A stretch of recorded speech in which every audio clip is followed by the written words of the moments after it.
Celebración de fe, encuentro de amor.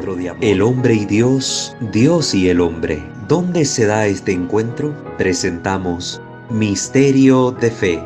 Escúchanos y conoce más sobre las expresiones de nuestra fe creída y celebrada en la liturgia. Señor Jesús, mi Te damos gracias infinitamente porque tú eres bueno con nosotros. Eres justo y misericordioso y nos permites en esta noche seguir compartiendo nuestro proceso de formación para poder adquirir el conocimiento cierto y necesario en el campo de la liturgia, para poder hacer de nuestras celebraciones celebraciones dignas, para poder vivir en nuestra propia vida el misterio que celebramos. Te pedimos que nos asista siempre la gracia y el auxilio de tu Divino Espíritu, que nos haga adquirir este pensamiento, este conocimiento, este entendimiento necesario. Te pedimos también asimismo que nos acompañe y asista a la maternal presencia de nuestra augusta Madre, la siempre Virgen María, nuestra Reina y Señora. Que ella esté con nosotros, nos cubra con su manto, ilumine también nuestro entendimiento y haga brotar en nuestros corazones el amor que ella siente por ti, para que experimentándolo nosotros también con ese filial afecto te busquemos y te sirvamos. Que los santos y los ángeles intercedan por todos nosotros y por nuestras familias. Te lo pedimos, Padre, en el glorioso nombre de tu amado Hijo, nuestro Señor Jesucristo, que contigo y reina en la unidad del Espíritu Santo, Dios, por los siglos de los siglos. Amén. Padre nuestro que estás en el cielo, santificado sea tu nombre, venga a nosotros tu reino, hágase tu voluntad así en la tierra como en el cielo. Danos hoy nuestro pan de cada día, perdona nuestros pecados, nuestras ofensas, como también nosotros perdonamos a los que nos ofenden. No nos dejes caer en la tentación y líbranos del mal. Amén. Dios te salve María, llena eres de gracia, el Señor es contigo. Bendita eres entre todas las mujeres, y bendito el fruto de tu vientre, Jesús.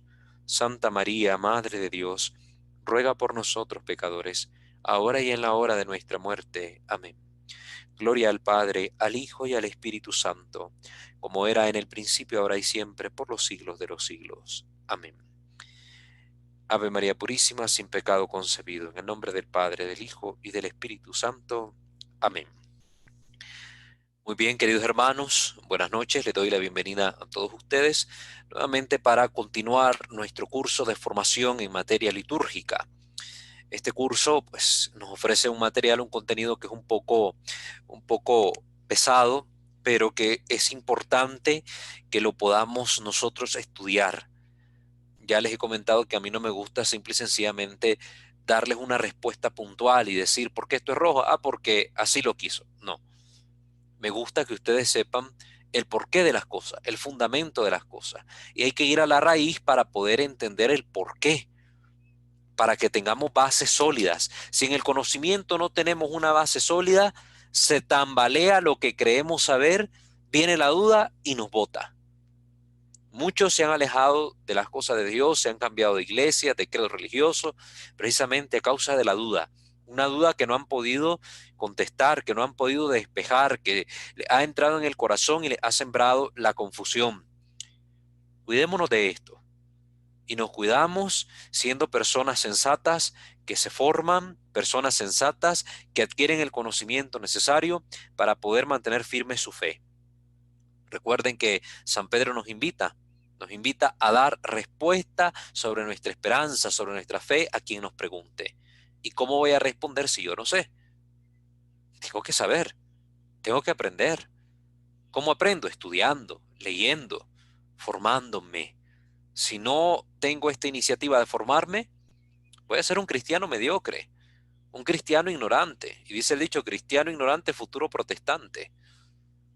Aquí no van ni a misa, se vuelven herejes y andan en los cultos pegando gritos y tirándose al suelo.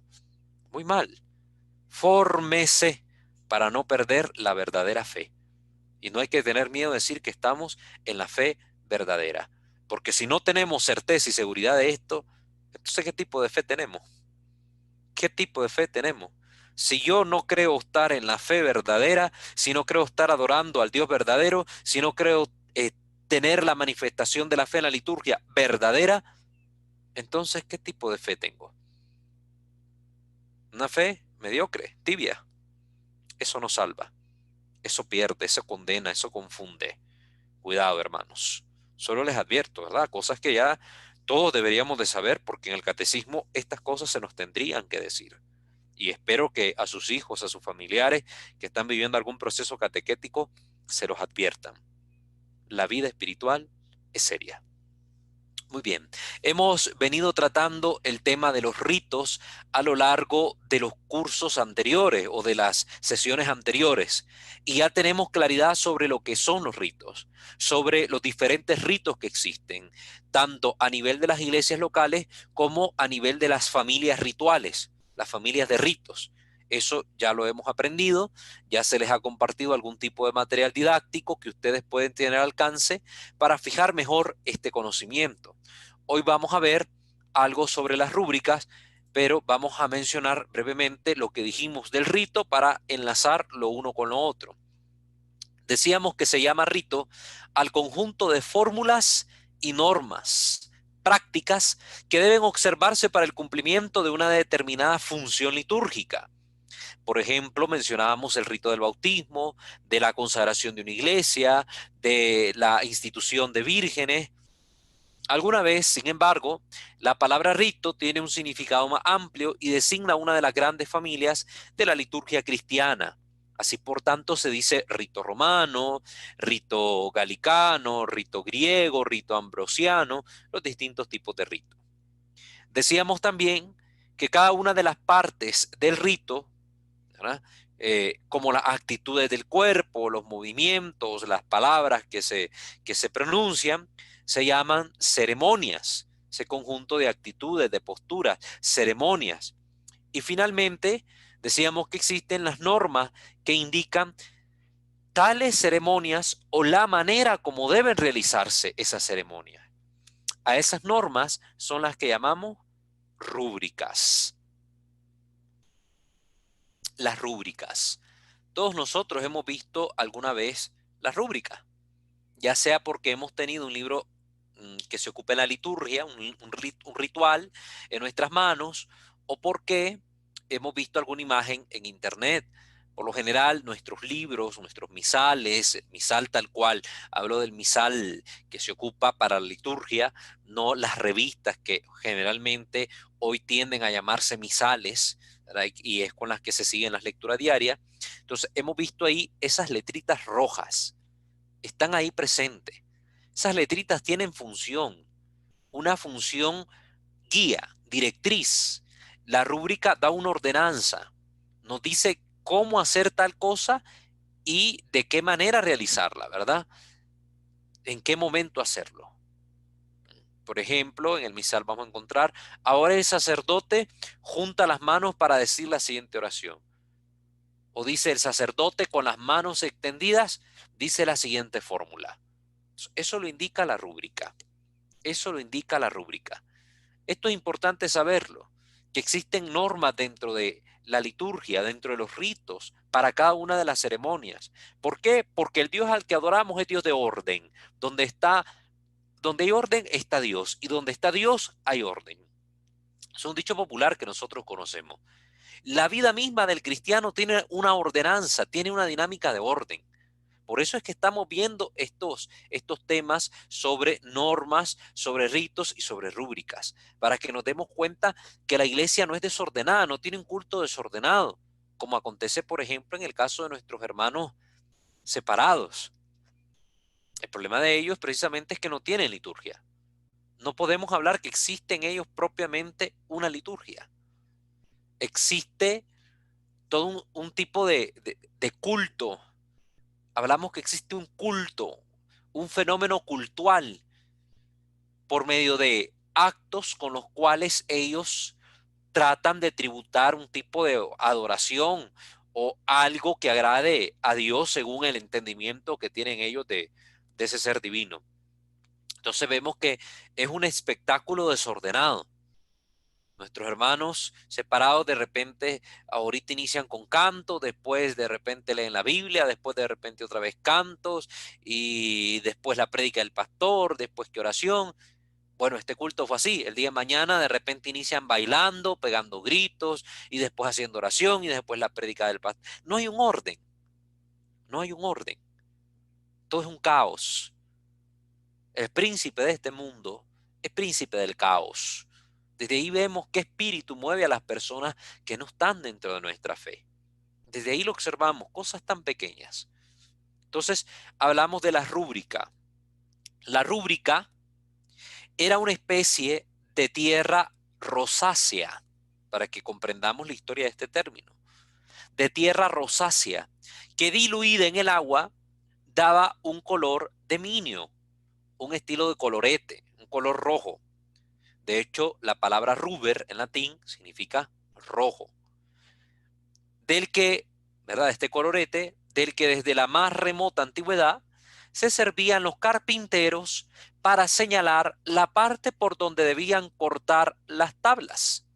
No, bien, imagínense desde qué campo de la vida, desde qué campo de la técnica migró el uso de esta palabra hasta nuestra liturgia. Comenzó en la técnica de los carpinteros.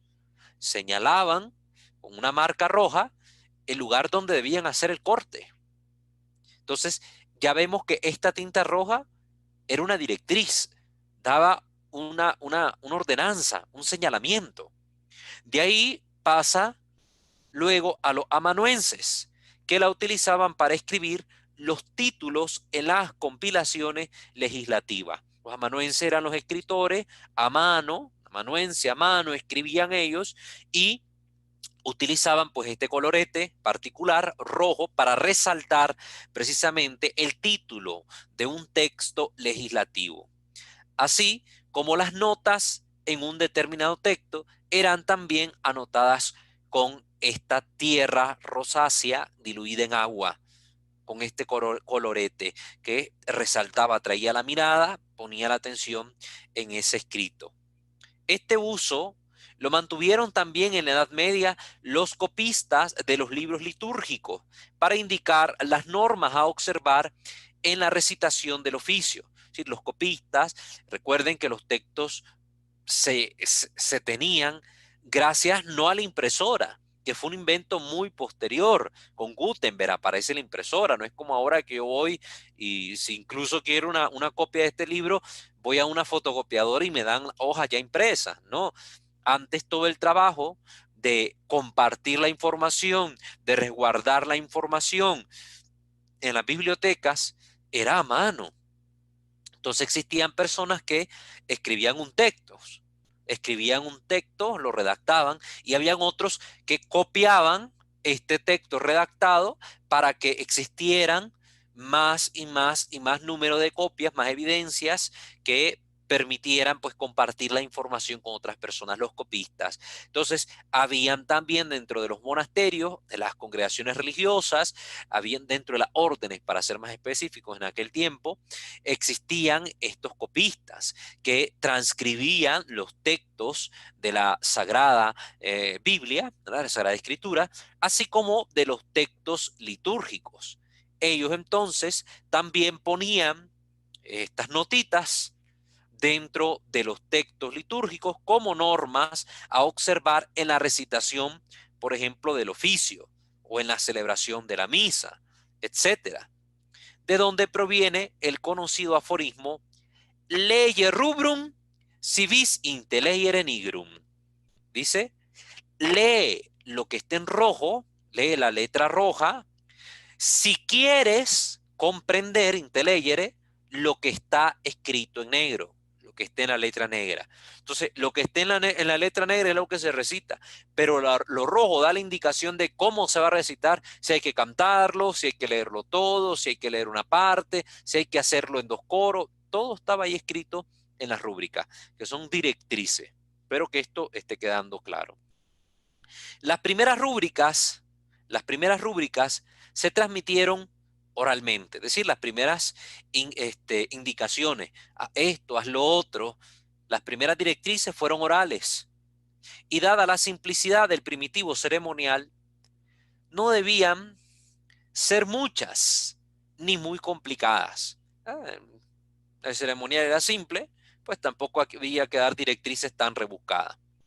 Pero la inevitable incertidumbre de la tradición oral, unida al progresivo desenvolvimiento del culto litúrgico, dio muy pronto origen, como se dirá más adelante, a diferentes y complejos usos ceremoniales. Cuando decimos usos ceremoniales hablamos de práctica, uso, costumbre, ¿verdad? De prácticas ceremoniales. Entonces la liturgia se fue diversificando, se fue enriqueciendo, las ceremonias se fueron instituyendo para ciertos actos particulares. Por ejemplo, la iglesia primitiva celebraba la misa en las casas de los primeros cristianos, los domum ecclesiae, que se conocen, las casas, iglesias.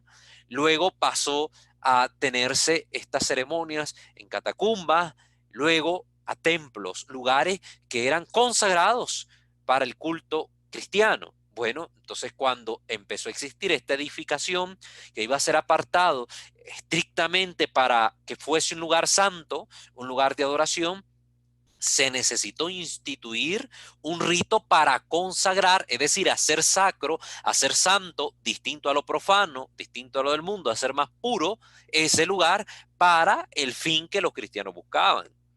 Entonces se tuvo que crear este rito, se tuvo que crear un libro que contuviese este rito. Entonces hubo la necesidad de también dar directrices para que este rito que se creara, cuando se compartiera con otros, se supiera cómo hacer, cómo celebrar. Entonces, esto era importante, esto fue suscitándose. Esto lo digo para que vayamos viendo el devenir histórico de nuestra liturgia, el proceso por medio del cual nuestra liturgia fue naciendo como la conocemos hoy. Es importante siempre tener la huella histórica, el dato histórico. La historia a nosotros nos da a entender y a conocer los cómo y los por qué de las cosas. Eso es importante, no la podemos obviar. Es una ciencia necesaria en el estudio de la fe. Es necesaria. San Cipriano, imagínense, San Cipriano ya aludió a particularidades propias de la iglesia de Cartago, San Cipriano de Cartago, ya allá por el siglo III, siglo IV. Más tarde, los padres del siglo IV, recuerden, estamos hablando de la centuria de los 300, ¿verdad? 300, 310, 320, 340, ese es el siglo IV. Y más tarde los padres del siglo IV y V dan frecuentes testimonios de la existencia de ceremonias diversas en las distintas comunidades de alguna importancia. Entonces ya hay un testimonio de que existen ceremonias y que por tanto existen necesidad de rúbricas, existe necesidad de indicaciones, existen estas directrices. Esto es importante. Iglesia primitiva, iglesia posapostólica. Estamos hablando de un periodo reciente del cristianismo en aquel momento. Nosotros ya cuántos siglos dista. Entonces, para que miremos que esto no es que nació ayer. No, viene desde el principio. Esta necesidad, primero oral, luego ya puesta por escrito. San Agustín, ¿verdad?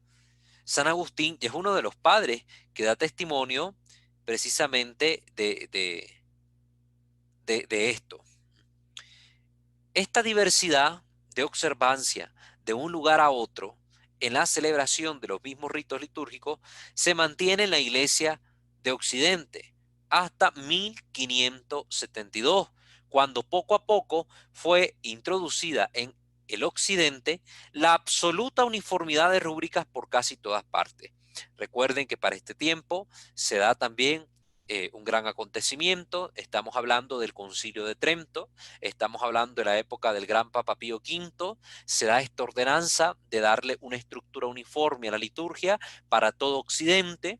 Estamos hablando de la familia litúrgica de Occidente y esto permite que los diversos ceremoniales que tal vez eran parecidos pero que no eran iguales empezaran a tener una uniformidad, para que todos en la iglesia latina, en la iglesia de Occidente, celebráramos nuestros ritos de la misma manera, de forma tal que si yo estaba en España, que si yo venía a Francia, que si yo iba a otra parte, pues pertenecía a esta misma familia litúrgica, lo mismo que vivía yo en mi liturgia en España, lo pudiera vivir en Francia. Entonces, esto fue un gran logro. ¿Ah?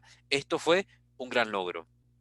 Las primeras colecciones sistemáticas de rúbricas se encuentran en los órdenes el más antiguo, estos órdenes, los que dan ordenanza, el más antiguo de los cuales no es anterior al siglo VII. Estamos ubicados ya en los años 600, del que tenemos un registro tal cual, palpable, ¿verdad? En verdad, debieron existir mucho tiempo antes rúbricas escritas. Agustín, que hemos mencionado, que es uno de los padres que nos da este testimonio de las rúbricas o las indicaciones, Agustín lo insinúa en una carta dirigida a una comunidad de vírgenes, donde recomienda que en la recitación del oficio canten solamente lo que se haya prescrito expresamente en el códice. Es decir, para que ninguna se sintiera inspirada de que quería cantar otra cosa, de que quería hacer lo otro. No, una comunidad, la comunidad necesita orden. La comunidad necesita orden. Precisamente eso es comunidad. Hay un orden que los rige, que les permite a todos unirse en algo. Si no hay este orden, pues cada quien anda al garete y hace lo que quiere, entre la discusión, entre el pleito, la división, etcétera. Pues la comunidad necesita orden. Entonces, en la liturgia también las comunidades, como la comunidad de las vírgenes, tenía estas indicaciones, como la que da San Agustín. ¿Ah? Lo que da San Agustín dice, no lite cantare nisi quod legitis, esse cantandum. ¿Verdad? Quod autem non ita scriptum es ut cantetur, non cantatur. Nadie cante sino aquello que lee que debe cantarse, para que lea solo aquello que está mandado que se cante. Y lo que no está mandado que se cante, pues que no se cante. Una indicación que da San Agustín. Ay, ojalá estuviera en este tiempo San Agustín vivo, llamando la atención a un montón de nuestros queridos pastores que no hacen caso a las enseñanzas de la iglesia, a las rúbricas de la iglesia. Si la iglesia ha dado esta rúbrica, si la iglesia ha puesto esto en los misales, ¿por qué yo voy a hacer algo contrario a lo que la iglesia me pide? ¿Por qué voy a inventar el abuelada, decimos en Nicaragua? ¿Por qué voy a hacer algo que no se me está pidiendo o incluso no se me está permitido hacer? ¿Por qué razón lo voy a hacer? Si yo soy sacerdote católico, si yo soy miembro de esta iglesia, debo vivir lo que la iglesia me mandata. Y como sacerdote católico, debo practicar el rito católico como está instituido por la iglesia y no como yo crea que debe ser. Si yo tengo una idea de cómo debe ser, bueno, redacto un documento, lo mando al Vaticano para que lo revise la congregación del culto divino y los sacramentos, para que haga un análisis de a ver si lo que yo estoy presentando es válido o no es válido, sirve o no sirve, para que el Papa dé una autorización y se pueda hacer. La iglesia tiene un orden, cómo funciona. Sí, es muy burocrática en muchas cosas, es cierto, pero la iglesia es orden y este orden nos salvaguarda del error. Y aquí les recomienda San Agustín a las vírgenes, por favor, si van a cantar el oficio, canten lo que está mandado que se cante, no vengan a meter nada más. Hoy la misa, el misal, ahí dice, hágase esto. El sacerdote, no, viene y hace lo contrario. Viene algo que no se le está mandado hacer, por iniciativa propia. Es que quiero que todo el mundo comulgue las dos especies. Está bien, ahí nos dice la rúbrica cómo puede hacerse. No, pero es que yo miro que es un montón de gente. Yo no voy a poner cálices en el altar. Yo voy a poner picheles de vidrio, picheles de lata, picheles acá, que aquí llamamos jarra o tarro, ¿verdad? Una jarra de vidrio, para consagrar ahí el vino. Lo he visto. Lo que estoy comentando lo he visto y he vivido en persona esa desgracia. Entonces, ¿por qué lo hace? ¿Por qué lo hace? Se está cometiendo un grave error ahí. Se está cometiendo un acto irreverente contra la preciosísima sangre de nuestro Señor Jesucristo. Los antiguos libros litúrgicos no contenían generalmente más que simples fórmulas de plegarias sin instrucciones de ningún género sobre los actos o gestos que debían acompañar al celebrante. No estaban las rúbricas tan especificadas como lo están ahora, eran bastante general. Lo suplían la enseñanza oral y la práctica. Esto es importante saber. La práctica, la costumbre, con el tiempo se vuelve ley. Yo quiero que esto lo entendamos. Con el tiempo se vuelve ley. Por eso es importante hacer las correcciones necesarias con anticipación. Si un sacerdote no corrige la conducta de la grey que le ha tocado dirigir, gobernar, esta conducta mala va a ser continuamente practicada y luego comunicada, se va a heredar. Y con el tiempo, las personas que le heredaron van a decir, bueno, es que a nosotros nos enseñaron a hacerlo así y por eso así lo hago. Y esto lo estamos viendo, por ejemplo, con lo que sucede con el Padre Nuestro. El Padre Nuestro en nuestra iglesia católica, en nuestro rito latino, solo el sacerdote extiende las manos. Las rúbricas indican que el sacerdote extiende las manos. El misal ya dice cuáles son las posturas de los fieles. En ningún momento dice que los fieles extienden las manos, sino que alguien me lo diga. Porque una vez yo tuve una confrontación con alguien que era que liturgista, que no sé qué y que no sé cuánto, y me estaba objetando. Y le digo, bueno, demostrame la evidencia, donde el misal dice que los fieles deben extender las manos en X o Y parte de la misa. No lo dice. Entonces, ¿por qué lo hacen? ¿De dónde viene esta práctica? Esta práctica viene de otros ritos, de otro tipo de celebraciones. La realidad para nosotros como Iglesia Latina, la mayoría de las prácticas extrañas que estamos viendo en nuestras iglesias vienen del protestantismo, de las sectas heréticas. Estas sectas tienen todo tipo de actividad basada en el sentimentalismo, en la emoción. Ponen eso en práctica en sus cultos. Muchos católicos ignorantes, y lo digo tal cual, ignorantes, que participan por falsos respetos humanos de esos cultos. Es decir, alguien que dice, es que yo fui al culto porque es que era la boda de mi hermana y ella ahora es protestante, entonces yo quise estar ahí y yo me fui a meter al culto. Ah, es que fui al culto porque eran unos 15 años, entonces me invitaron y yo fui porque era el chambelán de la quinceañera, etcétera. Cosas así, respetos humanos. No se tiene el valor de decir, mira, yo ahí no puedo ir porque eso no va conmigo, no es mi fe. Allá me voy a meter y creo que no me van a hacer daño. Claro que hacen mal.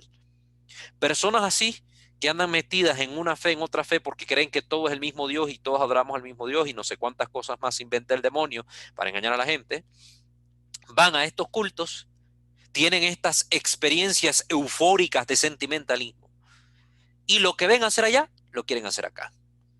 Entonces ahí los protestantes suelen estar orando con las manos para arriba, que no tiene nada de malo orar con las manos para arriba. Yo no estoy diciendo que sea malo. Yo aquí me puedo parar y orarle al Señor con manos extendidas. Los primeros cristianos lo hacían. Yo quiero que comprendamos la, la distinción de los campos. Una cosa es el campo de mi vida personal, de mi oración personal con Dios, de lo que yo quiero hacer. Señor, yo te quiero danzar aquí como David y vengo y me quito la sotana y la empiezo a mover en el aire y decir, aquí yo estoy orando a Dios. Bueno, eso es algo personal. Pero transgredir, yo no puedo transgredir lo que la iglesia ha dado, las normas de la iglesia, y venir y meter en el culto lo que yo crea que debe hacerse. ¿Qué es lo que sucede? Ese es el campo que tenemos que diferenciar, el campo de lo subjetivo y el campo de lo objetivo dentro de la celebración litúrgica. Entonces, muchos católicos van a esos cultos y vuelven acá a la iglesia católica y empiezan a poner en práctica lo que ya vieron. Es que bonito la gente cuando ora se toma de las manos. A ver, tomémonos todos de las manos en el Padre Nuestro. Ahí está. Y por desgracia a veces el mismo cura celebrante, el sacerdote, el párroco, el invitado que vino aquí, el vicario, dice, vamos a rezar al Padre Nuestro, tomémonos todos de la mano.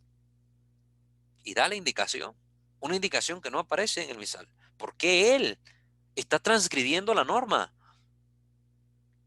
Yo estoy en una celebración y aunque sea el cardenal el que esté delante y diga, tomémonos de la mano para rezar al Padre Nuestro, yo no me tomo de las manos. Y no es desobediencia. ¿Por qué no es desobediencia? Porque yo estoy obedeciendo una norma de la Iglesia Universal que está en armonía con la Iglesia Universal. No puedo obedecer una norma de un particular que es contraria a la norma de la Iglesia Universal. Entonces, cuando yo obedezco a la Iglesia Universal, yo no cometo desobediencia si viene un sacerdote y me pide hacer algo que no es correcto dentro de la liturgia. Entonces, aunque sea un obispo el que esté celebrando, si dice, tomémonos todos de las manos para rezar Padre Nuestro, yo no me tomo de las manos. Lo siento mucho, pero soy católico y quiero vivir la liturgia católica como un católico. No es sentimentalismo, la liturgia no es sentimentalismo. Yo no voy a la liturgia para sentirme bien, para experimentar una emoción. Lo siento mucho, pero las cosas no son así. Las cosas no son así. Entonces, estas cosas acontecen precisamente por esta migración ida y venida de nuestros fieles a cultos protestantes. Lo que ven allá hacer, aquí lo quieren hacer. Pongo otro ejemplo, otro ejemplo. ¿Cómo entramos nosotros a la vida de fe? ¿Cómo entramos a la iglesia? ¿Cómo entramos a la vida de la gracia? Por un sacramento, el sacramento del bautismo. Una vez bautizado, soy miembro de la iglesia. Una vez bautizado, la gracia empieza a actuar en mí. Sin el bautismo, nada de esto hay.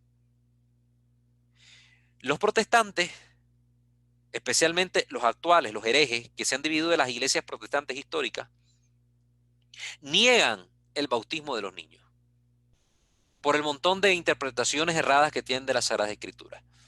Dicen, ay, los niños son inocentes. Y muchos católicos tienen estos pensamientos. Yo he dado muchas charlas de bautismo y siempre le pregunto a los que están participando ahí en la charla, a ver, levántenme las manos, ¿cuántos de ustedes creen que los niños tienen pecado? 2, 3 manos levantadas. ¿Cuántos creen que no tienen pecado? Hay un montón de gente con la mano levantada que cree que los niños no tienen pecado. La Biblia dice que sí tiene pecado. Nace con el pecado original. Y si hay pecado, hay necesidad de redención, hay necesidad de gracia. ¿Y qué me da la gracia? ¿Qué me da la vida verdadera? El bautismo. Por tocar, pues, un punto sencillo, ¿verdad? El bautismo. Entonces, como ellos niegan el bautismo de los niños, y muchos católicos se han pasado a estas sectas, cuando nace un nuevo miembro de la familia, no hallaban qué hacer. O los niños no hallaban qué hacer. No hallaban qué hacer. Al niño se le bautizaba, había una ceremonia, había algo como con lo cual ya el niño se sentía parte de la comunidad creyente. En el protestantismo no. Entonces, ¿qué es lo que se crea? Se busca en la Biblia un rito que no es cristiano, sino que es un rito judío, y se pone en práctica dentro de estas sectas. ¿Qué rito me refiero yo? Al rito judío de la presentación, normado en la escritura para los judíos. Presentará al primogénito, y miren las reglas que da, al primogénito varón había que presentarle y ofrecer un sacrificio en el templo. Entonces lo dicen los protestantes, pues nosotros también vamos a presentar en el templo a nuestros hijos, porque además a Jesús lo presentaron en el templo. Pensamiento más idiota. Digo pensamiento más idiota porque, uno, nosotros somos cristianos, no judíos. A Jesús lo presentaron en el templo porque era judío y estaba cumpliendo en todo la ley para su pueblo judío, y él como miembro del pueblo judío cumplió en toda la ley. En segundo lugar, presentan niños y niñas por igual en el templo de los protestantes. Y en la Biblia solo estaba mandado presentarse el primogénito. En segundo lugar, en cuarto, mejor dicho, si el primogénito, bueno, el primogénito por ende iba a ser varón, la mujer no contaba, si nacían 20 niñas primero y el 21 era niño, ese era el primogénito. Entonces, todo varón tenía que ser circuncidado. Yo no miro a ningún protestante circuncidando a sus varones. Y en quinto lugar, se ofrecía también un sacrificio en el templo de Jerusalén. Ellos no están ni presentando en el templo de Jerusalén, ni pueden ofrecer el sacrificio, porque tampoco hay sacerdotes en ellos. Entonces todo lo que hacen es una pantomima, una burla de un rito sagrado para el pueblo de Israel. Y entonces con eso viene y dice, no hay bautismo de niños, pero hay presentación de los niños en el templo. Ay, el pastor ahí ora y hace todo su rito místico de oración a Jehová para presentar al niño en la iglesia. Y la gente católica que anda en esos templos mira aquello y ¿qué viene pidiendo cuando viene a nuestras iglesias católicas? Padre, aquí le traigo a mi niño, no está bautizado, pero quiero que lo presente, por favor. Y allá va el sacerdote con aquellos falsos respetos humanos que teme decirle a su fiel lo correcto, que teme orientar bien a su fiel. Dice, sí, tráigamelo el domingo, aquí lo presentamos en misa. Y ya se inventa todo un rito, porque en ningún lado va a encontrar usted ese rito de presentación previo al bautismo. No existe. Dentro de la Iglesia Católica no está. Y entonces el sacerdote viene y se inventa todo este rito y transgrede un rito que se está celebrando, que es el de la misa, porque por lo general ahí lo hacen, el de la misa, y ahí en medio de cualquier momento de la misa, uno lo hacen al inicio, otro al final, otro en el ofertorio, otro después del ofertorio, no hayan ni en qué momento hacerlo, ahí vienen y hacen todo el rito inventado. Eso está mal, está muy mal. Eso no es práctica católica. ¿Cuándo hay presentación? Porque sí lo hay en la iglesia. Después del bautismo. El niño que es bautizado, el rito Dice que hay que presentarlo delante de la Virgen, consagrarlo a la Virgen. Hay una oración de consagración del recién bautizado a la Santísima Virgen María. Van los padres y padrinos delante de la imagen de la Virgen y el sacerdote presenta ante la Madre de Dios, la madre de ese niño, a ese pequeño recién bautizado para consagrárselo a la Virgen. Ahí sí, el niño está en gracia, toda aquella oración surge efecto. Pero un niño no bautizado es hijo de Satanás. Está en manos de Satanás. Eso lo dice la Escritura, no yo, para que no vengan a decir este solo habla locura. Por alguno lo puede pensar, no. Y no es que yo sea duro, yo soy recto. En esto soy recto. Las cosas son como son o no son. Son como son o no son. Si el día de mañana Dios me da la gracia de ordenarme sacerdote, pues ese día, si alguien viene a pedirme que le presente a su niño, yo me voy a tomar el tiempo para explicarle a esta persona por qué eso no se puede hacer. ¿Por qué eso no se puede hacer? No solo decir, no venga a inventarme locura. No, no soy de ese tipo de personas, pero sí le voy a explicar por qué no se puede hacer. De hecho, en el canal, creo Señor, yo creo, tenemos un video que dice no volver a las prácticas judías. Ahí está, les voy a enviar el link al grupo para que ustedes puedan verlo. Aquí está en el canal. Ustedes que me están viendo por YouTube, está en el canal video para que ahí lo analicen y se den cuenta de esto que estamos diciéndoles. Están inventándose cosas que no hay. Entonces, la costumbre se vuelve ley. Todas estas prácticas no se corrigen por parte del sacerdote. Se empieza a practicar por años. Cuando viene alguien que sí sabe, que está preparado en estos contenidos y quiere corregir al pueblo santo de Dios, se vuelve difícil. Hay problemas, hay confrontación. Y la gente dice, ¿y por qué? El otro padre no me dijo nada. Ay, me gustaba más la misa con el otro padre porque nos dejaba hacer esto, nos dejaba hacer lo otro. Entonces hay una resistencia a la corrección. ¿Por qué? Porque la corrección no se hizo en el momento debido. Si usted a su hijo no le corrige desde pequeño cuando empieza a equivocarse, no le habla, no lo instruye, no espere que su hijo cambie de conducta cuando esté mayor. Y si logra cambiar de conducta es porque se tuvo que dar de frente con la vida de una forma tan dura, tan difícil, que lo lleva a ese cambio. Pero ¿por qué hay que esperar que eso acontezca? ¿Qué necesidad hay? Empecemos desde ahorita. Ustedes mismos que me están oyendo, empecemos nosotros. Yo sé cómo se reza el Padre Nuestro ahora, pues ya en misa yo lo rezo así, que todo el mundo me va a quedar viendo como bicho raro. Pues no importa, pero se van a preguntar por qué este lo reza diferente. Y al que le pregunte, usted le va a poder contestar. Usted le va a poder contestar. Pero si usted no se vuelve un comunicador de esta formación, entonces le pregunto también, querido hermano, ¿para qué está tomando este curso? ¿Para volverse un enano cabezón con conocimiento así de la iglesia y que todo el mundo diga cuánto sabe? ¿De qué le va a servir si no comunica este conocimiento? Usted está aquí para formarse en miras a ayudar a los demás, también a adquirir el conocimiento necesario que les ayude a vivir bien la fe. La costumbre se vuelve ley. Tenemos que empezar a corregir las malas costumbres que tenemos en nuestras prácticas litúrgicas.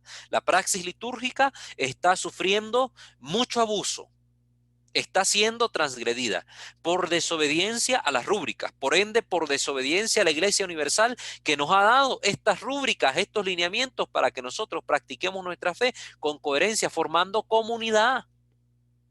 ¿Entienden? Aquí no estoy diciendo yo que sea pecado levantar las manos en la misa.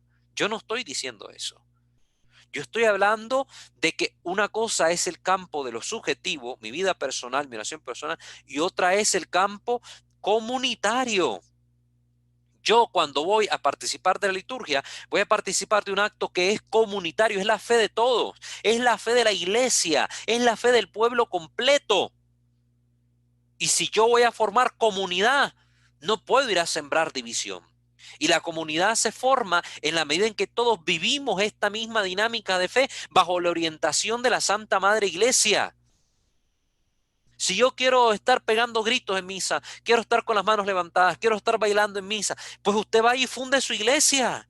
Tenga el valor de decir, yo dejo la iglesia católica, voy a fundar la mía y aquí venga todo el mundo, vamos a bailar como en una discoteca, vamos a levantar las manos para arriba y para abajo como que fuera aeróbico y aquí vamos a ser felices adorando al Dios X. Tenga el valor de hacer eso. Pero si usted quiere vivir de verdad la fe católica, sea humilde y sométase en obediencia a los mandatos de nuestra Santa Madre Iglesia. Hay que tener la humildad. Hay que tener la humildad. Una virtud que hoy nos hace falta a muchísimo. Me incluyo en el paquete. Para que no digan que este es el que está diciendo que es más que nosotros. No, yo igual de necesitado estoy de esta virtud. Igual de necesitado que ustedes. Pero tenemos que ponerla en práctica, hermanos. No vengamos a inventar la abuelada. No vengamos a hacer cosas que no son. Hoy miro templos donde la gente le pide a los sacerdotes en la pastoral: Padre, creemos la pastoral del baile, la pastoral de la danza, para que a la hora del ofertorio entremos con los dones danzando, y a la hora que están preparando los dones estemos danzando en el templo como David danzaba. Discúlpeme, ¿a dónde dice la Biblia que David danzó en el templo? ¿Dónde? El templo era un lugar sagrado. Aunque fuera el rey, seguro que los sacerdotes lo hubieran reprendido. David iba danzando fuera del templo cuando iba a la procesión del Arca de la Alianza. De hecho, se quitó las vestiduras reales, se quedó, dice, desnudo la Biblia, es decir, con su taparrabo, como decimos, y así fue danzando delante del arca. En el templo no. Y muchos protestantes usan esta cita para justificar su danza, entre comillas, en el templo. Que de danza litúrgica no tiene nada. Danza litúrgica, la de África. Lo que vemos allí es un show entre los protestantes. A ver quién es la mejor bailarina, quién va más desnuda, quién va más... Porque hasta eso es ahora. Ya hasta el pudor que antes, entre comillas, decían predicar tanto los protestantes, lo han perdido también. Lo han perdido también, hay que ser sinceros. Pues muchas pastorales quieren que haya danza dentro del culto católico. No hay danza.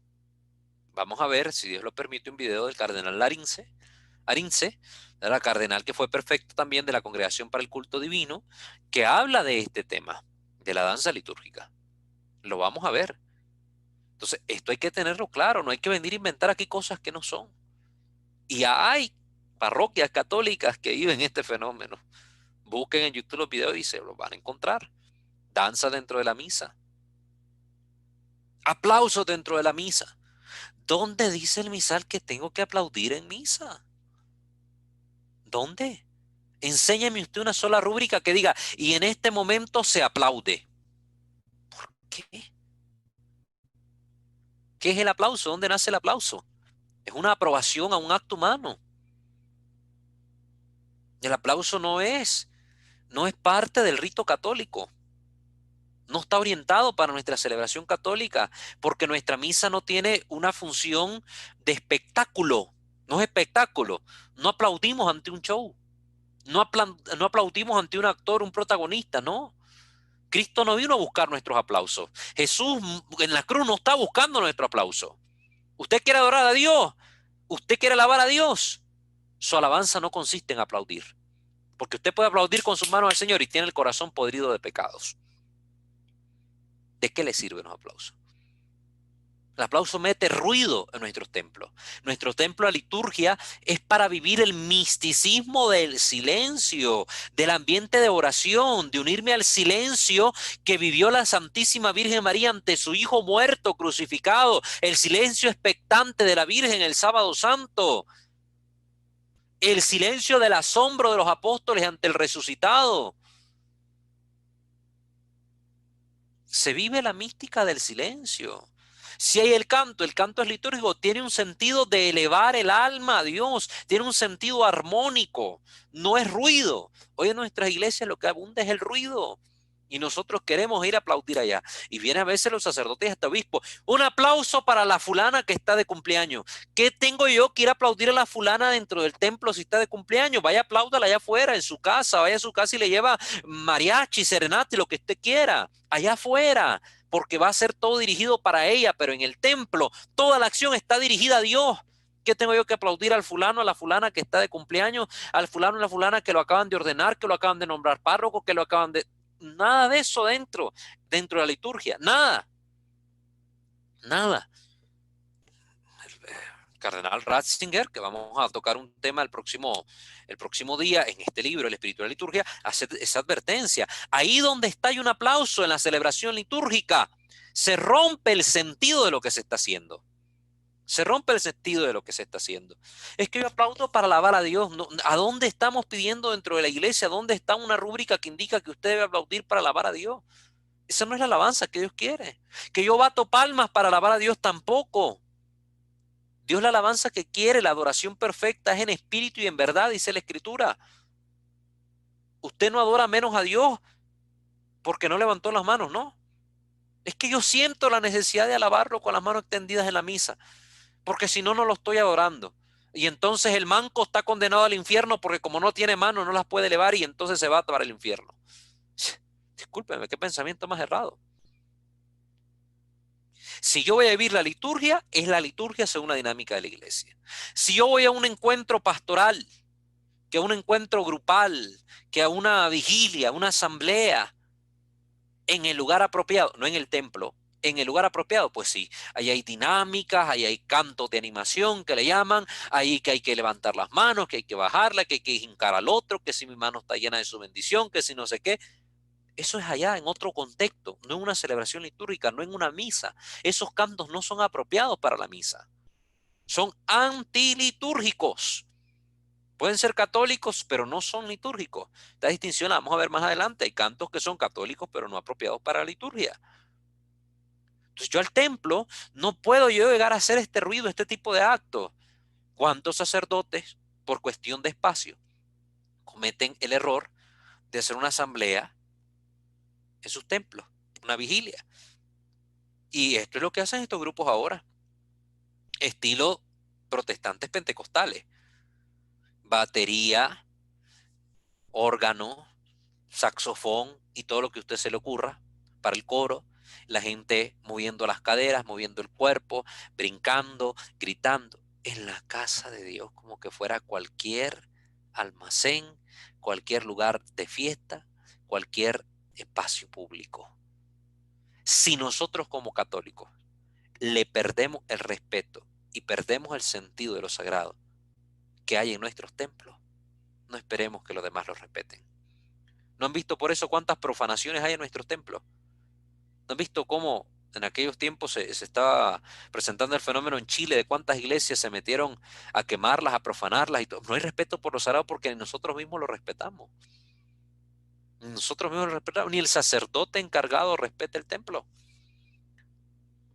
Esto es grave, hermano. No hay sentido de catolicismo. No hay sentido de comunidad. No hay sentido de ley. No hay sentido de orden. Cuando todo esto lo perdemos, ¿a dónde vamos? ¿Para dónde agarramos? Que alguien me lo explique. Entonces, la rúbrica es importante porque le dan sentido de orden a nuestras celebraciones y un orden que se vuelve comunitario. Un orden donde todos estamos unidos con un mismo sentido. Unidad, sí, en medio de la diversidad de gente que se reúne, pero unidad en la celebración. Unidad en los colores. Unidad en los actos. Imagínense que de repente hay una celebración litúrgica y van a presidir un sacerdote celebrando con otros 19 más. Y de repente yo estoy viendo la misa por televisión y la agarré tarde, un ejemplo. Y mira un sacerdote de verde, otro de rojo, uno de blanco, otro de negro, otro de azul, otro de... Yo decir, ¿qué están celebrando? ¿Qué están celebrando? Porque si yo miro en la misa y de repente todos los curas de rojo, yo digo, la fiesta de Pentecostés, la sangre de Cristo, están celebrando a un mártir. Miro a todos de verde, yo sé, estamos celebrando el tiempo ordinario. Pero miro aquella pluralidad de colores, aquel desorden, donde no hay armonía, porque cada uno se vistió como quería vestirse, porque al final es una estola, al final siempre es una casulla, eso es lo importante, dicen algunos. Y dejan a los colores por fuera, no siguen el orden que la iglesia indique los colores, crean confusión, crea caos. Yo ahí jugando a la adivinanza, a ver, ¿será que están celebrando a la Virgen? ¿Será que están celebrando a los muertos? ¿Será que están celebrando qué cosa? El orden es importante. Los ritos contienen ceremonias, formas de celebrar, que están ordenadas por medio de la rúbrica. Para que miren qué importante es esa pequeña letra roja que aparece en nuestros textos. Qué importante. Y la iglesia, que es madre y maestra y tan sabia, lo ha dado, lo ha hecho para que nosotros tengamos uniformidad en nuestra celebración. ¿Entienden? Muy bien, cerramos con eso el capítulo de las rúbricas. Ya la próxima semana comenzaremos un tema nuevo. Entonces, abro en este momento los micrófonos. Si alguien quiere dar su opinión, preguntar algo, lo puede hacer en este momento. Lo puede hacer en este momento. Buenas noches, hermano Walter. Le habla Dori. Buenas noches, Dori. Yo sí le entiendo muy bien su explicación, pero quedo un poco confundida con mi experiencia personal. Yo Sí, vivo aquí en Estados Unidos sí, ya más de 15 años. A mí me costó por mucho tiempo encontrar una iglesia católica en la que yo me sintiera que a se estaban gusto. haciendo acostumbrada a lo que yo venía de Nicaragua, ¿verdad? Sí, Eso que usted está diciendo, ¿por qué es que ciertos sacerdotes no siguen al punto y coma la rúbrica? Porque yo a veces iba a algunas iglesias, como le digo, me costó encontrar, y a veces me sentía, digo, ¿será que estoy en una iglesia protestante? Porque había mucho eso de alzar las manos, eh, hasta de grito, de batería, hasta lo vine apuntando todo. Ya al final de la misa, por ejemplo, siempre, si es tu primera vez que estás aquí, levántate y entonces saludar a las personas que era la primera vez que llegaban, o si había un aniversario o un cumpleaños, y me iba encontrando eso en varias iglesias católicas, hasta que di con una iglesia ya hace muchos años que me gusta. Pero sí, todo eso que usted está mencionando, noto que es como algo que se está dando mucho, pues especialmente en este país. Entonces, ¿a qué se debe que los sacerdotes, no sé si es que vienen de otros países o a qué se debe que lo permiten, ese cambio? Porque es un cambio que yo noto bien fuerte de Nicaragua, donde vengo, acá. sí. Vean, lo que pasa es que hay que analizar las causas que provoca esto. Uno, primero la mala formación que hay en nuestros seminarios. Se lo digo yo como formando que fui. Una formación deficiente, sobre todo en el campo de la liturgia. Hoy el punto de interés dentro de los seminarios está en la pastoral. Y te presentan la pastoral como algo ajeno a la liturgia. La liturgia es parte de la pastoral, por eso hablamos de una pastoral litúrgica. Es una necesidad que debe ser atendida. Entonces todo el punto de enfoque se está poniendo en praxis pastoral, donde el sacerdote busque estar bien con la gente, que la gente sienta gusto con el Padre, que el Padre ande metido en todo lo que la gente quiere y haga todo lo que la gente necesite y quiera. Y esto es un problema, porque si nos formamos en base a esos criterios, el sacerdote está ahí para darle gusto a la gente. A ver, que el público pida y yo lo doy. El público pide, hagamos esto, lo vamos a hacer. Entonces, ¿qué pasa en segundo lugar? Ya cuando este seminarista llega a ordenarse bajo estos criterios de formación y asume una parroquia, va a encontrarse con fieles que le van a pedir las cosas más exóticas que ustedes puedan pensar. Fieles, que esta es la segunda causa, vienen precisamente de una realidad donde ahora ya el cristianismo católico no es el cristianismo reinante en el mundo. Antes existía esta unidad del clero religioso, la unidad en la fe que buscó Constantino después con la iglesia, la unidad en la fe que procuraron los reyes católicos en su momento, los emperadores católicos. No, ahora hay una diversidad de cultos, entonces cada quien anda donde se siente a gusto y va del timbo al tambo. Entonces viene de estas experiencias que vive en otras comunidades religiosas, vuelve a su iglesia de origen y viene pidiendo estas prácticas. Por ejemplo, esto que usted dice, a ver, ¿quién es nuevo aquí? Levante la mano y diga, está convirtiendo la liturgia como en un lugar de espectáculo, de show. No es ese lugar, no es ese lugar, para nada. ¿Eso dónde está? En los protestantes, en los protestantes, para hacerte sentir bienvenido. Porque hoy lo importante es hacer sentir bienvenido a la gente. Todo radica en el sentimiento. Yo no voy a misa buscando sentirme bienvenido. No. Primero porque yo sé que mi condición pecador ya me hace no ser bienvenido, pero que con humildad me acerco al altar de Dios para suplicar su gracia, su misericordia y que me dé la gracia de poderlo adorar en espíritu y en verdad como Él se lo merece. No es cuestión de sentimiento, es cuestión de realidad objetiva desde la fe. es saber dónde estoy ubicado. Entonces, ese otro fenómeno, esa segunda causa. Entonces, eso confluye, desgraciadamente, hoy en la realidad de nuestras parroquias, y entonces el sacerdote empieza a hacer cosas para agradar a la gente, falsos respetos humanos. Yo busco estar bien con la gente, agradarlo, y no le digo aquello que le puede molestar, que le puede incomodar. No le predico la verdad. Engaño al pueblo de Dios, y eso es pecado. Eso está mal. La iglesia tiene su orden, y el sacerdote, ¿qué es lo que hace cuando no practica lo que la iglesia le pide? Es desobediencia. Desobediencia a la iglesia. La ordenación general del misal romano en el punto 24 dice: el sacerdote celebrante se halla al servicio de la sagrada liturgia. Miren bien, el sacerdote está para servir la liturgia, no es dueño de la liturgia. Aquí yo soy el cura y yo hago las cosas como se me da la gana. Aquí yo soy el cura y aquí mando yo. No, discúlpeme. Usted es servidor de la iglesia, servidor de la comunidad. Usted sirve a la liturgia.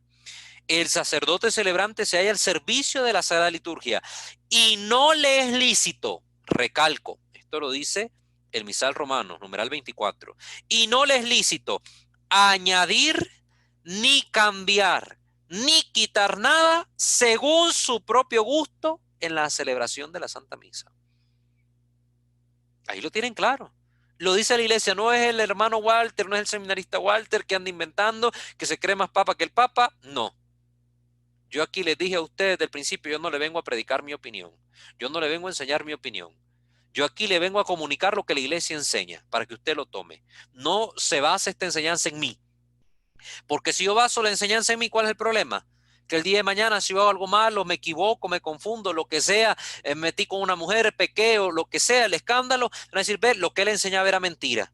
¿Por qué? Porque estoy enseñando en base a mí. Y no fui coherente. Yo aquí no vengo a enseñar nada en base a mi persona. Yo no. Yo aquí vengo a enseñar las cosas con los documentos de la iglesia, con los libros de la iglesia, con la enseñanza de los pontífices, para que ustedes tengan un conocimiento cierto, un criterio sólido, una base en la que cimienten lo que están aquí aprendiendo. No les es lícito añadir, ni cambiar, ni quitar nada según su propio gusto en la celebración de la Santa Misa. Y esto ya lo dijo el Concilio Vaticano II, porque el misal romano actual es fruto del Concilio Vaticano II. Y el Concilio Vaticano II tiene un documento sobre la reforma de la Sagrada Liturgia. Se llama Sacrosanctum Concilium. Este Sacrosanto Concilio, continúa el documento. Los documentos eclesiásticos se nombran en latín según las primeras palabras con las que inicia el documento. Entonces, este Sacrosanto Concilio, tal cosa, en latín, el documento se llama Sacrosanctum Concilium. Dice en el punto 22, nadie, aunque sea sacerdote, el obispo es un sacerdote, aunque sea sacerdote, añada, quite o cambie cosa alguna por iniciativa propia en la liturgia. El misal da esta orientación especificada para la celebración de la misa. La Sacrosanctum Concilium da esta norma para la globalidad de los actos litúrgicos. Ni aunque sea cura, no quite ni ponga nada por iniciativa propia. El misal da las pautas en la misma rúbrica, da, por ejemplo, para tener iniciativa ¿en qué? Bueno, hay oraciones que pueden ser elegidas. Por ejemplo, para la vigilia pascual, presenta para algunas lecturas. Ustedes saben que se hacen varias lecturas, después de cada lectura hay una oración. Entonces, hay momentos en que esa lectura trae dos oraciones. Entonces, la rúbrica indica que el sacerdote puede elegir una de las dos. Ahí se iniciativa. En vez de decirle la primera, le quiero decir la segunda. Lo puede hacer porque el misal se lo permite, se lo indica. Pero el sacerdote diga, no, ninguna de estas dos, quiero inventar la oración. A ver, y hace una fórmula ahí, una oración espontánea. Está transgrediendo la ley de la iglesia. De la ley de la iglesia en la liturgia, en ese campo específico. Y desgraciadamente, esta es una realidad que estamos viendo hoy. Cada sacerdote hace lo que quiere y como quiere. Se pone los ornamentos que quiere. Anduve hace poco en una parroquia, acá en México, donde el sacerdote andaba con el Santísimo de arriba para abajo, sin estola, sin cíngulo, sin paño de hombro, solo con la capa pluvial, el alba y la capa pluvial. Y con la capa pluvial agarraba el Santísimo. Eso no está bien. La capa pluvial no es para eso. Para eso existe el paño de hombro. ¿No tiene paño de hombro? Bueno, con sus propias manos, eso está permitido, porque sus manos son consagradas. Pero andan inventando cosas que son ajenas. La gente se quedaba todo extrañada cuando miraba esas cosas. Porque violentan a la iglesia en este sentido. Entonces, nosotros tenemos que formarnos, hermana Doris, precisamente para evitar que hay estos choques interiores, donde a veces estamos acostumbrados a algo y queremos volver a vivir este algo, pero este algo tal vez a lo que estábamos acostumbrados no es correcto. Recuerden que el Concilio Vaticano II apenas acabamos de celebrar 50 años de que estos cambios empezaron a darse. Recuerden que cuando terminó el concilio hubo todo un tiempo de adaptación de al menos una década, donde empezaron a fijarse ciertas prácticas y costumbres. Es decir, que apenas tenemos alrededor de unos 40 años de estar en este tipo de costumbres que se están practicando en muchos lugares. Costumbres diversas, no hay uniformidad, y se ha perdido este sentido de unidad. Y entonces en Estados Unidos es muy común encontrar la práctica de elevar las manos en el Padre Nuestro. Muy común. Yo que he estado ahí en Estados Unidos en algunas parroquias he visto este fenómeno. En nuestros pueblos, en Nicaragua y en México, creo que también se está dando como un fenómeno común. Porque la práctica, la costumbre se termina volviendo ley. Y muchas veces convertimos en ley una práctica errada. Y no está bien. Debemos empezarnos a corregir. Tener la valentía de cambiar lo que haya que cambiar. Tener la valentía de hablar con nuestro sacerdote y decirle, padre, mire, no me siento a gusto con lo que usted está haciendo, con lo que usted indica. Eso no lo enseña la iglesia. Si no te gusta, pues andate a otra parroquia. Bueno, padre, me voy a ir, pero cumplo mi deber cristiano con amor fraterno de decirle aquello que creo que está mal. Corrección fraterna con amor, se lo digo. Ya queda en usted si lo toma o no lo toma. Pero mi deber cristiano me obliga a poder comunicarle estas cosas. Sí, espero haber respondido su pregunta, hermana Doris. ¿No? Sí, muchas gracias, hermano. Sí, sí, misal romano, ¿verdad? Introducción general del misal romano, número 24, y la Sacrosantum Concilio, numeral 22, para que ahí lo tengan. ¿Alguien más? Hermano Walter, Yara de Estelí. Sí, hermana Yara. Tengo una consulta respecto a los anuncios que se hacen al terminar la Eucaristía, si estos son correctos o no, tomando en cuenta de que algunas veces lo hacen los sacerdotes, pero otras veces es pues una persona, por ejemplo, en la parroquia va a haber tal actividad, entonces lo dicen después de que termina la Eucaristía. Y también que esto a veces conlleva a eso de los aplausos que mencionaba anteriormente. Sí. Entonces quería saber si este tipo, o sea, o cualquier tipo de anuncio que se haga después de la Eucaristía es correcto, ya sea que lo dé el sacerdote o cualquier otra persona. Sí. Primero, todo tiene su lugar. La misa en ningún momento viene incluido los avisos parroquiales. Desgraciadamente esto lo vemos en muchos lugares, incluso en iglesias muy tradicionales. A veces hasta en medio del sermón meten el anuncio parroquial. Y vuelvo, se lo digo por experiencia propia. Lo he visto, he sido partícipe de esto. Todo tiene su momento y su lugar. Las iglesias cuentan con un mural, un lugar, un tablero de anuncios, de avisos. Ahí se deben de poner los avisos. A los fieles lo que se les debe es invitar a ver esos avisos ahí. No que a veces uno pasa hasta 15 minutos después de la misa viendo avisos parroquiales. Eso no está bien. Quiero dar un aviso corto o lo que sea, pues si lo quiero hacer porque es urgente que los fieles sepan esto. Bueno, una vez finalizada la misa, dada la bendición, ya cuando se termina, ite misa es, la misa ha acabado, podéis ir en paz. Yo ahí, ya que finalicé todo el rito, como debe ser, yo puedo intervenir y dar un aviso puntual y breve, ¿verdad? Si lo hace un laico, mucho mejor, ¿verdad? Porque no le compete al sacerdote, el sacerdote está para hacer la función litúrgica. Un laico, un monitor, desde un espacio aparte, desde un micrófono ahí abajo, no necesita subirse al ambón porque el ambón es para proclamar la palabra de Dios, no para dar avisos ni hacer otras cosas. Pues ese fiel puede precisamente venir y decir, hermanos, pues tal y tal cosa, puntual, ya está, suficiente.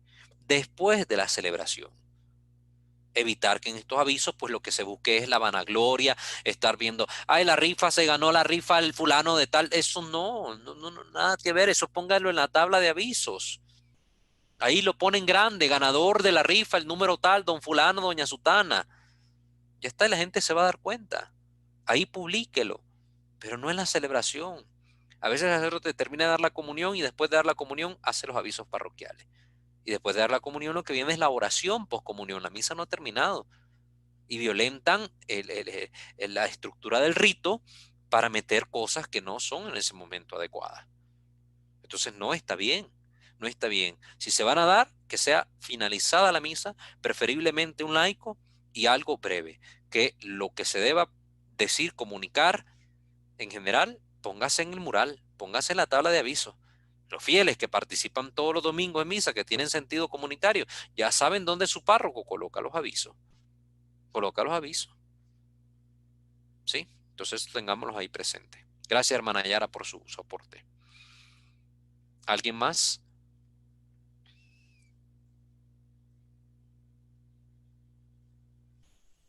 Walter, ¿Sí? ¿Quién nos habla? sí, soy Lucía. Bueno, tenía una pregunta. Bueno, siempre me ha llamado la atención de que, pues, en varias parroquias, usualmente cuando quieren recaudar fondos, pues, hacen, por ejemplo, ventas fuera del templo, pues, en las puertas. Entonces, mi pregunta es, o sea, si eso está bien o si es permitido. Ya. Fijémonos bien, la iglesia, cuando miremos los templos, tienen su estructura sagrada. El atrio es parte de esa estructura. El atrio ya es de donde se pasa desde lo profano hacia lo sagrado. Es un punto intermedio, forma parte del templo, ¿verdad? Entonces, el atrio también es un lugar que es parte de la estructura del templo y debemos respetarlo. Nosotros, si tenemos la necesidad de hacer una venta, bueno, hagámosla, pero no en la puerta de la iglesia, no en el atrio, hagámosla allá abajo, hagámosla al lado, en la acera de la calle, prestémosle a la vecina al frente de su casa para hacer ahí la venta. Lo podemos hacer perfectamente. El fiel que va saliendo de la iglesia, ahí afuera, pues compra lo que quiere. Pueden estar un grupo de laicos afuera de la puerta de la iglesia para que una vez terminada la misa, pues inviten a la gente. Tenemos la venta por este lado, la tenemos acá. Es decir, si nos organizáramos bien, tenemos la capacidad de hacer las cosas bien. Pero la gente no quiere ni participar en los grupos. Se le pide un servicio y la gente casi que hay que rogarle para que lo pueda hacer. No tenemos esa conciencia de servicialidad dentro de nuestra iglesia. Y es lamentable. Pero hay que respetar el atrio. A veces en el mismo atrio se ponen a hacer shows, espectáculos en una kermés, lo ocupan de tarima. El atrio no es para eso. El atrio es un espacio sagrado. Es un espacio sagrado donde nosotros empezamos a tomar conciencia del lugar a donde vamos a entrar, donde la mujer que viene a la casa de Dios se cubre con el velo su cabeza, donde se da ese paso de lo que es mundano, profano, a lo sagrado. Y vamos perdiendo la conciencia de ello. ¿Alguien más que quiera hacer una pregunta? Hola Walter, te habla Marco de Nicaragua. Marcos, hermano Marcos, lo escucho. Eh, Pienso que todo lo que has dicho está muy correcto. Sin embargo, y en el contexto local, en el caso de Nicaragua, es muy complicado porque no existe, por ser seres humanos los que participan de la Eucaristía, de la misa, y la perfección absoluta en esa parte. De los detalles que se han hablado hoy en la reunión, ponerle que sean 10, al menos 8 se hacen. Los aplausos, los anuncios, eh, levantar las manos al Padre Nuestro, etc. Entonces, es bien complicado porque creo que también recoge un aspecto cultural eh, de los pueblos. Mucho tiene que ver. Hablabas vos hace poco de la parte de África, que a ellos les está permitido. Pero en Nicaragua, como los mismos sacerdotes, como hablábamos anteriormente, incluso los obispos, hace poco miré una Eucaristía a través del canal católico donde entraron bailando unas jovencitas porque llegó el obispo de visita. No, no podés, o sea, podés vivir una Eucaristía personal de la forma que a lo mejor es, pero cambiar el sistema, por decirlo así, es muy difícil. Empezando porque es el sacerdote o el obispo el que tiene que transmitir las líneas de celebración. Y no lo hacen, al contrario. Si vos ya le decís a un sacerdote que actuó mal, ese sacerdote o te dice que te vaya y vas a andar de iglesia en iglesia. Entonces, lo que tenés que hacer, y la santidad personal no se pierde, lo que tenés que hacer más o menos es acomodarte para tratar de llevarla. No porque tal vez vos querás vivir tu propia misa, tu misa particular, sino porque hay cierta adaptación y la corrección, como no lo hacen los sacerdotes, las personas al final terminas haciendo lo que las personas hacen, pues, porque hay muchos sacerdotes incluso que bailan. Fue muy común un sacerdote español como bailaba cumbia, no sé, algo bailaba un sacerdote español hace poco un video. Y entonces, generalmente ellos también promueven. ¿Y cómo le decían a los laicos? No hagan lo que el sacerdote hace. Me explico, bien complicado. Sí. Voy a dar unas Entiendo recomendaciones que... al respecto. Sí, voy a dar unas recomendaciones al respecto. Primero, sí, tu punto es clarísimo y lo deben compartir todos los que estamos acá, seguramente. Eso es una realidad. Hay que tener conciencia de que Dios le pedirá cuenta a estos sacerdotes. Eso ni que se les quite de la mente. Es una verdad. El sacerdote deberá rendir cuenta de todo esto ante Dios. Se lo digo basado en las lecturas que he hecho de las experiencias de algunos místicos. No sé si han leído ustedes el libro de Conchita Cabrera Armida, A mis sacerdotes. Lean ese libro y se van a dar cuenta que hasta de los mínimos detalles el Señor le va a pedir cuenta al sacerdote. Léanlo. 1. En segundo lugar, ¿por qué perdemos la fe en la oración? La oración tiene la capacidad de transformar el corazón de nuestros sacerdotes, la mente de nuestros sacerdotes. Cuando encontremos a un sacerdote haciendo algo indebido, ya sea moralmente, ya sea espiritualmente, ya sea humanamente, oremos por él y no perdamos la fe de que puede cambiar. Muchos sacerdotes han pasado de la experiencia. Yo he visto estos testimonios en YouTube, creo que hay algunos, y los he escuchado personalmente, sacerdotes que antes decían, yo en la misa bailaba, predicaba así esto, me empecé a estudiar, a formar, a investigar, y ahora he cambiado la manera en que hago las cosas.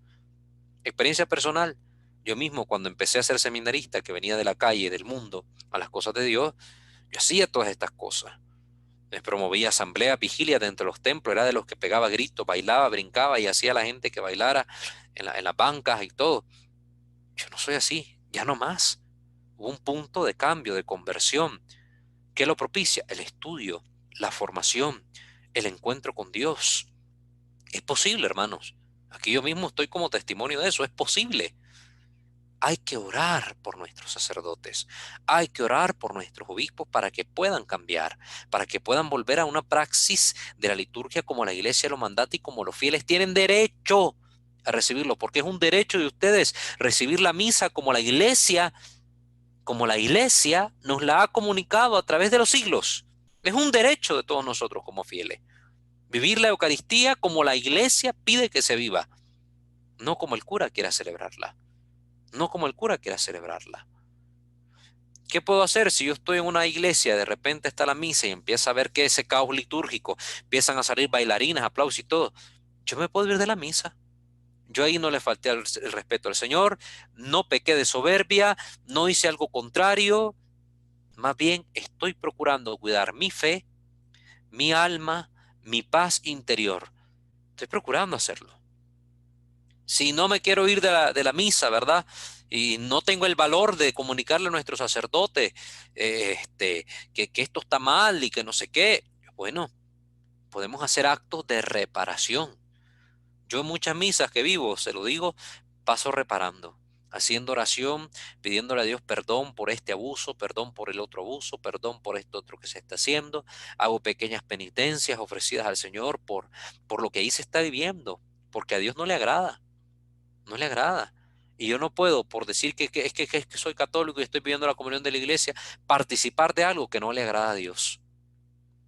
Y es lamentable que sean nuestros sacerdotes, nuestros obispos, los que muchas veces promuevan este tipo de práctica ajena a la liturgia. Y no es un factor cultural, Marcos. no es un factor cultural, porque en África lo que se vive es algo muy propio y distinto, y lo vamos a ver con el video del carnal Arinze, algo muy propio y distinto a lo que estamos viviendo aquí en Latinoamérica, donde lo que se nos ha metido es precisamente las conductas, las maneras de celebrar de las iglesias protestantes. Eso es lo que está metiéndose en nuestros templos. Hay un sentido como de competencia. El cura quiere predicar como predica el pastor tal. El cura quiere poner en la iglesia un coro como lo está en la iglesia protestante tal. Hay un sentido como de rivalidad, de competencia. ¿Y qué estamos haciendo? Convirtiendo a la iglesia católica en una opción más dentro de un abanico de posibilidades que nos dan lo mismo. Porque si en esta iglesia predican, en esta iglesia hay coro, en esta iglesia hay oración, en esta iglesia hay enseñanza, en esta iglesia también, en esta iglesia también, en esta iglesia también, puedes coger la mejor. Ah, es que aquí el cura, ay, predica aburrido, aquí todos nos dormimos con el cura. Ah, pero aquí el cura, aquí el pastor predica animado, da brincos y todo. Ah, pues yo me voy donde el pastor, porque todos me están ofreciendo lo mismo, siempre es palabra de Dios. Entonces aquí me dan lo mismo, ah, pues aquí me voy porque es mejor. Ese es el problema. Cuando diluimos la iglesia en este abanico de posibilidades, la iglesia tiene algo que ninguna otra iglesia tiene. La iglesia católica te puede dar cosas que ninguna otra iglesia te las va a dar. Ninguna. Pero cuando yo quito todas esas cosas únicas que la iglesia te puede dar, las diluyo y pongo el enfoque en lo que está de común en las otras iglesias para competir con ellas, yo pierdo el sentido de catolicidad.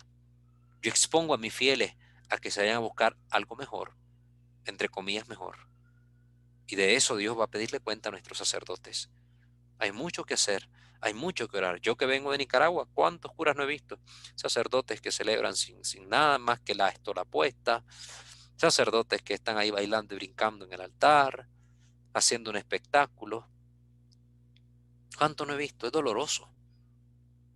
Y el problema está cuando nosotros los fieles asentimos a este tipo de cosas y no ponemos de nuestra parte para resistir ese tipo de conductas. Parece imposible, sí, pero es que nosotros los cristianos estamos llamados a nadar contra corriente. Estamos llamados a hacer luz en las tinieblas. Jesús no nos dijo, bueno, si hay mucha tiniebla, entonces ustedes camúflense y sean tinieblas también. Yo no estoy aquí para jugar a camuflarme. No, yo estoy aquí para iluminar. Estoy aquí para transformar. No debo perder nunca la esperanza de poder ser instrumento de cambio, instrumento del Señor para ayudar a otros a cambiar. Si yo ya hubiese perdido esa esperanza por todo lo que he visto, yo no estuviera haciendo un curso como este, no estuviera haciendo los cursos y programas que he hecho, porque diría, bueno, ya todo está perdido, que cada quien viva la fe como quiera.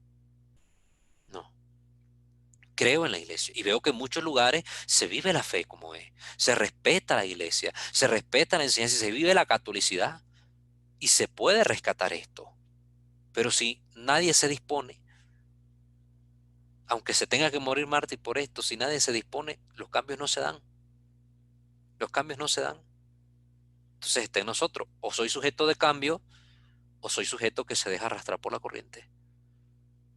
Que en la misa todos están brincando, pues yo no voy a brincar. Que todos están con las manos para arriba, yo no las voy a levantar. Que todos están aplaudiendo, yo no voy a aplaudir. Ahí empiezo a hacer los cambios. Que me van a ver como bicho raro, como soberbio, como extraño, como loco. Que me vean como quiera, porque el que me está viendo en primer lugar es Dios. Eso es la conciencia que debo tener. Si no, pues, ¿qué estamos haciendo aquí? Ya les dije, si cada quien quiere vivir la fe a su manera y hacerla a su manera, tenga el valor de fundar su propia iglesia. Es decir, este es el mamarracho del Señor aparecido y aquí vamos nosotros a adorar a Dios brincando y no sé, haciendo locura. Tengan el valor, hermanos, funde su iglesia. Pero recuerde que el apóstata se condena. El que sabiendo dónde está la verdad elige la mentira, se condena. Eso está en la Escritura, segunda carta de Tesalonicenses capítulo 2. Quien elige la mentira antes que la verdad que la salva, elige su propia condenación. ¿Alguien más que quiera comentar algo sobre esto? Si no, para ir terminando. Hable ahora o calle para siempre, ¿verdad? Como dice el dicho en las novelas. Walter, bueno, soy yo, Lucía, nuevamente. ¿Se Lucía. escucha bien? Sí, ¿de dónde nos habla Lucía? De Nicaragua. Sí. Bueno, a nivel personal, bueno, yo antes estaba en otra parroquia en donde el sacerdote, pues, había recientemente habido un cambio de sacerdote, entonces vino uno y de hecho quiso implementar cosas más litúrgicas, por ejemplo, lo que el uso de la chalina, también implementó lo que es la misa diaria, porque antes no se daba en la parroquia. También implementó pues el silencio antes de la Eucaristía, el respeto al templo. Y lo que sucedió es que definitivamente como que eso causó un choque porque con el sacerdote anterior, pues era totalmente diferente. Siempre los fieles escogían qué hacer y ahora este sacerdote como que daba pues las órdenes de qué hacer.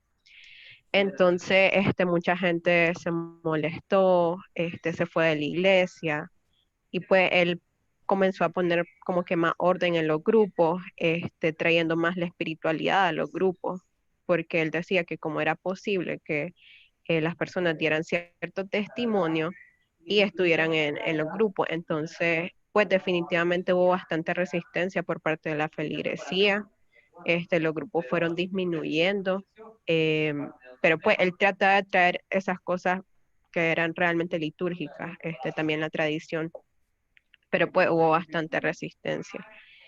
Y bueno, eso quería comentar. Sí, ante este tipo de acciones siempre vamos a ver este tipo de reacción. La resistencia se va a dar, eso ni lo duden, se tiene que dar, porque es parte del fenómeno de choque. Se nos está acostumbrado a una cosa, uno está acostumbrado a algo y se presenta algo diferente, pues va a haber un choque, eso es lógico. El sacerdote debe mantenerse firme. Cuando al sacerdote se le deja trabajar como sacerdote católico, cuando da testimonio, cuando hay oración, las cosas empiezan a cambiar gradualmente, no de la noche a la mañana. Los grupos van a empezar a crecer nuevamente. Los fieles van a volver a la iglesia. San Juan María Vianney se enfrentó a esta realidad. Fue un choque brutal lo que experimentó esta parroquia cuando llegó el santo cura de Ars. ¿Qué hizo el cura de Ars? Se rindió porque la gente se burlaba, porque la gente se iba, porque la gente no creía. Se rindió y dijo, bueno, a la porra todo. Aquí nadie quiere hacer nada, aquí todo el mundo se está yendo, pues que se vayan todos y me voy yo también. ¿Qué hizo el santo cura de Ars? Perseveró, oró por su pueblo, hizo penitencias por su feligresía. ¿Cuál fue el fruto? Un pueblo entero convertido, un hombre santo. Cuando nosotros perseveramos en lo que agrada a Dios, por mucha resistencia que encontremos, si somos fieles hasta el final, como dice el canto, Dios nos dará más. Eso es lo importante. Esta resistencia siempre se va a encontrar porque estamos en un mundo donde reina el relativismo y la confusión. Y aquí lo importante en la iglesia no son los números. Recuerden, todos los santos se han enfrentado a esta realidad donde la iglesia prácticamente ha desaparecido por mantenerse fieles a la verdad. En el tiempo de San Atanasio, casi toda la iglesia fue arriana, casi toda la iglesia, un reducto del pueblo de Dios quedó fiel a la verdad católica. Y ese reducto de fieles es lo que hizo que hoy estemos aquí como católicos 2000 años después. Ese reducto de fieles que perseveró fiel hasta el final. El Papa Benedicto XVI, es muy popular esto que ha dicho y está en el internet, ha mencionado esta realidad: la iglesia va a ser reducida, va a quedar poco. Los fieles de verdad, los que estén en comunión con la sana doctrina, estos fieles van a poder ser este reminiscente que haga brillar la fe verdadera, que haga brillar la verdad que predica la iglesia para el mundo. Hoy en la iglesia reina una confusión terrible.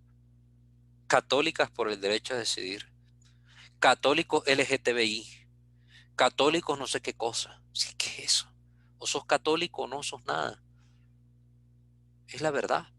Hoy reina esta confusión.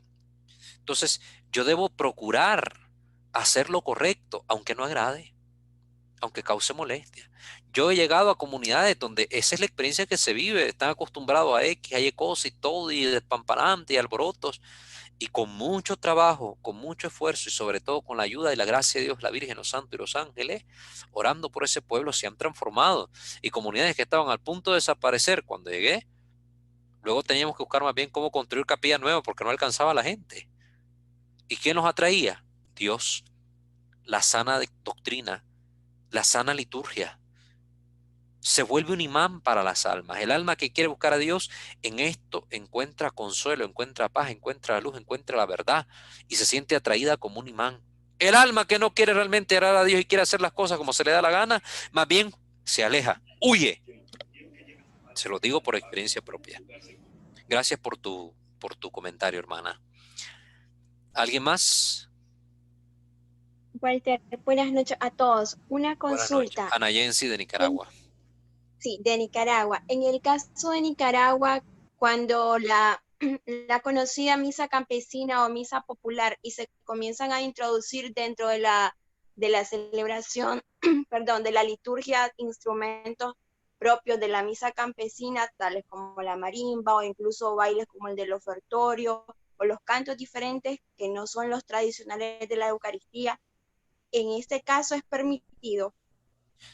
En el caso de Nicaragua, con este fenómeno que ocurrió, recuerden que hay detrás un factor político que creó una iglesia paralela en su momento para contrarrestar la fuerza de la iglesia y con su propia dinámica de culto, donde incluso consagraban tortillas, pinol en vez de pan y vino, y con sus propios cantos y todo así al estilo muy nica. Pues precisamente este fenómeno está detrás, pero surge también lo que es a nivel del canto, la expresión propia de la cultura. A nivel de canto sí se hizo todo un proceso donde a la conferencia episcopal se le envió el contenido de estos cantos, se le envió la letra de estos cantos y se dio la aprobación para que los cantos de la misa campesina, si no estoy mal, es la misa campesina porque está la popular y la campesina, pudiesen entonarse dentro de la liturgia. Siempre estos cantos sin transgredir el contenido de la liturgia, porque recuerden, por ejemplo, el santo no se cambia, el Señor ten piedad no se cambia, simple y sencillamente se le dio un estilo muy propio de la cultura. Estas aprobaciones sí tiene la autoridad para hacerlos la conferencia episcopal y está contemplada dentro de los libros litúrgicos que se hace este proceso. Pero hoy encontramos, por ejemplo, cantos inventados por un coro con un ritmo profano y le ponen musiquita, una letra que ellos se crearon y ya lo quieren cantar en misa y lo cantan porque el cura le dio permiso. El sacerdote no tiene la autoridad, no tiene el permiso para que un canto de este tipo pueda ser entonado en la misa. Tiene que ser un acto formal, un proceso burocrático donde se lleve a cabo las normas que la iglesia ha establecido para que un canto como tal pueda ser admitido a la celebración litúrgica. Y una vez que existe esta autorización de parte de la iglesia, se puede entonar y siempre la iglesia debe procurar que sean cantos respetuosos, etcétera, etcétera. Yo he participado en misas donde se han entonado esos cantos y bien hecho se oye precioso, sin ningún tipo de sonido escandaloso. En otros lugares se interpretan ese mismo canto, pero con otros instrumentos y otras cosas, realmente perturba dentro de la celebración. Entonces sí, hay que tener el conocimiento de que la Conferencia Episcopal Nicaragüense ha dado su aprobación a estos cantos para que sean entonados dentro de la misa en su momento debido y en su estructura debida. No es a lo loco, ¿verdad? Se hizo una revisión tanto de las letras como de los momentos en que debían ser entonados.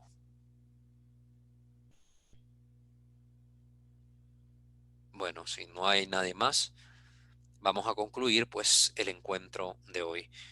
Vamos a ponernos todos en la presencia del Señor. Ave María Purísima, sin pecado concebida. In nomine Patris et Filii et Spiritus Sancti. Amén. Te damos gracias, Señor Dios nuestro, porque al caer la noche nos permites terminar el proceso formativo del día de hoy.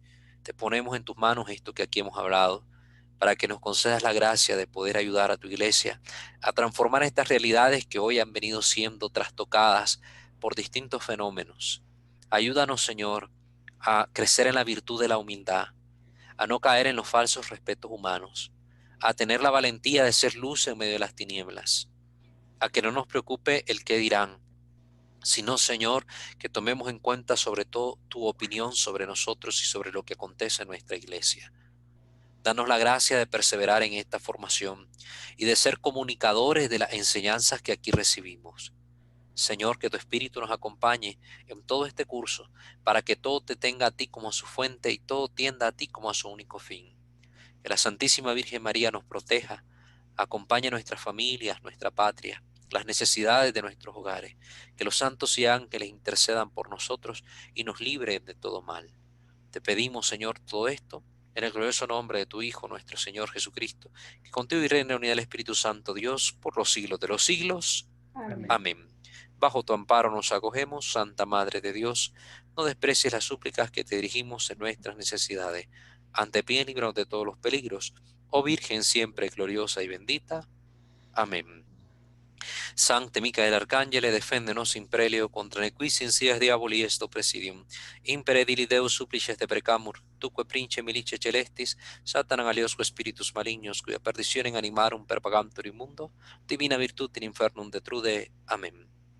Que el Señor nos bendiga, nos guarde, nos libre de todo mal y nos lleve a la vida eterna. En el nombre del Padre, del Hijo y del Espíritu Santo. Amén. Agradezco a todos su participación.